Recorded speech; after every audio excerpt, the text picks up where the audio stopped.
Turn on the torch, light up the flame. Time to melt some glass, my friends. There you are. Here I am to explain, to teach, and create. Again, for your enjoyment and my pleasure, let's get this going. I noticed one of the most hit beyond the glass hacks that I've done recently is marbles. Also, getting back to that glass hacks, if you guys have an idea or something that you would like to share with me for the audience to have as a glass hack, in other words, an easier way of doing something without really cutting corners without cutting quality is what I call it. And there's a lot of them out there. I mean, the simple ones like putting the hot end away from you. Always make sure you got eye protection. It's going to be a good thing. At the moment, my latest eyeglasses are those same rims that I put with the sunglasses, but I put them in an old glass frame and have them on my head like that, and they work out really, really well. I hope you saw that. If not, oh well. Now, let's put a marble together. Now this marble is going to be some simple, I did an Easter egg like it very quickly just a little while ago, and it's going to have basically the same characters as the Easter egg. But we'll see what we can do here. Oops, I got to get that out of the way. I'm about to throw hot glass into it, and it's not going to look pretty in plastic. Okay. Now, what I have here is I have some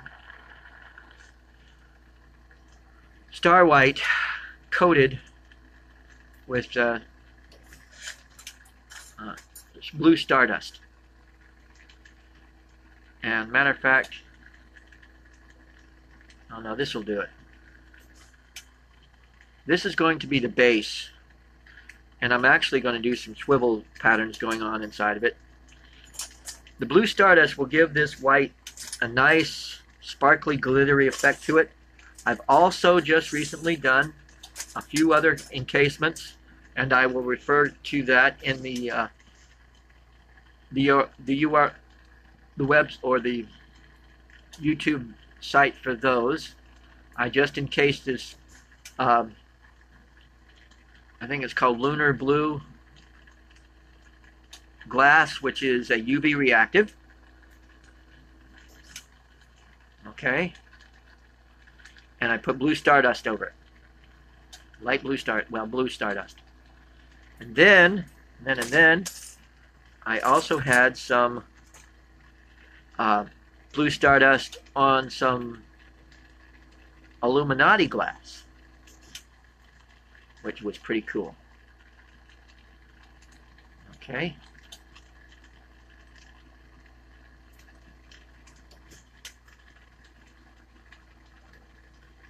Probably shouldn't have done it there, but I did it there anyway, but that's okay. That'll be okay in the long run.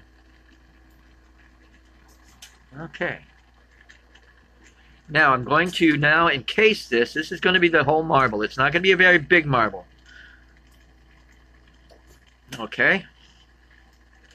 Right now, if I just did the light swirling going on, I think it would be pretty cool. But I'm going to also, this is blue, heavy blue stardust, but over, and I can't remember the color, but I'll put it in the description. I'm only going to do like two lines of this so that you can actually see what goes on with the colors a little easier. Oh, there we are. Okay, now I'm going to layer some clear over this, encase the whole thing. And the reason I'm going to encase it is so that it will even bling a little bit more. Okay, I'm going to turn on my other oxygen concentrator, and it's going to really, it's not going to do the trick. Darn it. Sometimes it does, sometimes it doesn't. Hold off for a second, people. Okay. I'm back. Sorry it took so long. Well, to you, it was just instantaneous. What happened was that the oxygen concentrators, sometimes I turn it on and one backlashes pressure into the other. So what I had to do is basically turn them both off and then turn them both on together, and now the oxygen levels are good to go. Let's just put it that way. Now, what I'm going to be doing here is adding or encasing all of this marble with more clear. This will make a bigger marble in the long run, so it'll look good.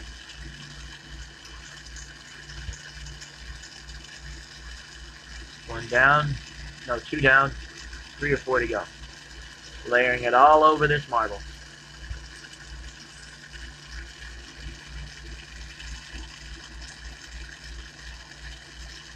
One at a time. And what I'm doing is I'm heating up the rod that's in my right hand here and adding it to the one in the left hand.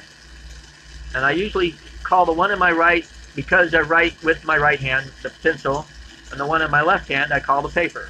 And I always try to add to the paper with the pencil. If that gives you a little idea of how drawing goes. Three-dimensional drawing, as it were. Okay. I'm going to stretch this out slightly. And there's a reason for that. To give it some nice dazzling swirl pattern going on here. It's not really swirl. I'm going to do a wigwag pattern. And then make it into a nice round marble. Okay.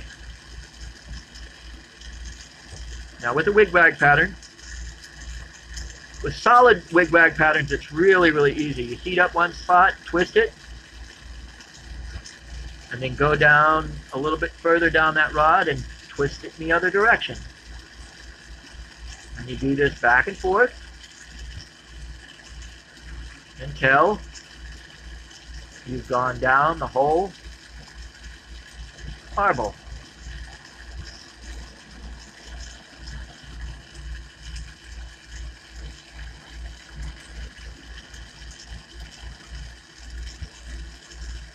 And yes, it's not looking round yet, but it will after I finish with it. Just the way I do things. Okay. Swirl that off slightly. It's not going to be a very big marble. I told you that to begin with. But with the UV reactive going on and the wigwag pattern going on and being a nice marble, what else do you want? You don't need to have it big, bad, mean, and monstrous. Sometimes doing the miniatures, for me, sometimes doing a miniature has its place in life. Yeah, you can do them big, bad, mean, and better. Don't get me wrong there. But sometimes making them tiny, detailed, and loved is also a cool thing. Now let's sort of swirl that end of it off. There we go. Okay, we're going to make this nice and round. And that's going to go right into the oven.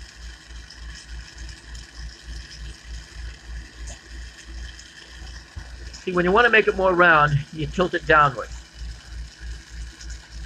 And it rolls right into itself. And I'm only heating, now where the punte is, I'm not trying to heat it at all. I'm trying to stay within, in the size and shape of the marble, I'm trying to stay about 1/3 of the size away from that from the bottom. 1/3 of the space I leave from the punte so it doesn't flump around on the punte. That's where I'm heating. everywhere but near the punte at the moment. Then if I need to do some more smoothing and heating on that side, then I'll address that later.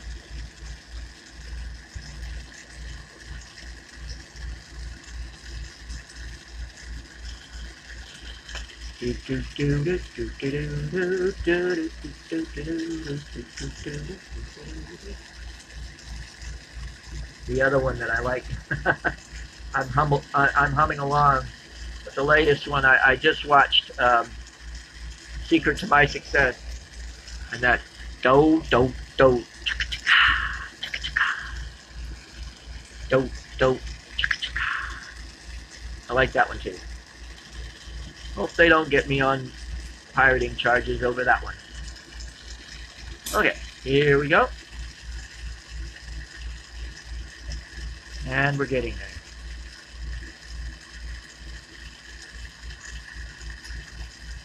You can see now that it's all rounding into itself. It's making a nice marble.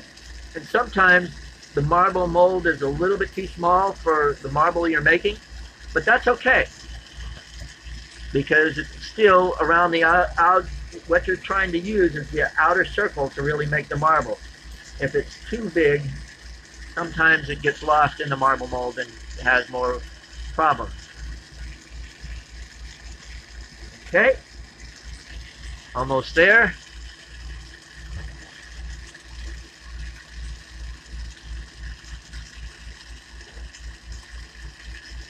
I think,